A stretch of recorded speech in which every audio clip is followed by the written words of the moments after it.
Hi guys, it's John from Creative Tap. Now in this video we're going to be discussing Enigma codes and what Enigma codes are in media. So up on your screens at the moment you've got a movie poster from the film The Conjuring, okay? Now looking at this movie poster we can see there's a noose hanging from the tree. We can also see below that there's actually a shadow on the ground. So this is an Enigma code. An Enigma code is basically a way of showing the audience something but then still reeling them in enough to have them asking questions.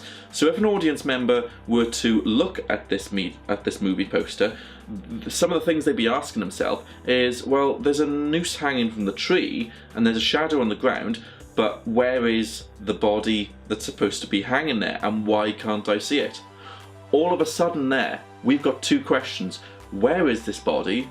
Why can't I see it? Okay, so that's an Enigma code. It's a way of drawing in the audience and making them ask further questions. So if I was gonna make a movie poster, a horror movie poster for example, it doesn't have to be horror, but if I'm gonna make a movie poster, I'm gonna wanna make sure the imagery that I use gives the audience a little hint of what's going on. I want to set the genre, but I also want to give them extra questions. So an example for this for me would be, if it was a horror movie poster, maybe I would take a photo of a wooden box, depending on the storyline and everything, but a big Enigma code would be a wooden box with kind of blood just dripping from the top of it as if it's almost filled with, it could be filled, well, what could it be filled with? It could be filled with just blood that's leaking out of the side.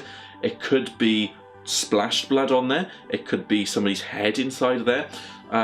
It could be that on this box there's a question mark drawn in blood, and that itself is an Enigma code. Now looking at the Bridget Jones' Diary movie poster, you've got Bridget Jones in the middle, and then you've got two people either side of her. You've got Hugh Grant and I can't remember the other guy's name off the top of my head. Colin Firth, that's it. So all of a sudden, you know this is a rom-com because of the codes and conventions used. The kind of diary is a sort of chick flicky kind of love film thing, and the colours used, and you've almost got this love triangle going on, and that's what the audience are going to be asking. Well, the audience are probably going to assume that she's involved with both of them, but the Enigma code is, who does she end up with? And you know, which one is she going to pick? Or what is the story between these two? Do those two blokes know each other? Stuff like that. Are they who Bridget Jones writes about in the diary, yes or no? These are all questions which the audience will be asking. So let's not look at movie posters, let's think about trailers. Now it's December of 2018. Marvel's Infinity War Endgame trailer has just come out 2 days ago. By the time you're watching this video, you may well have seen the film.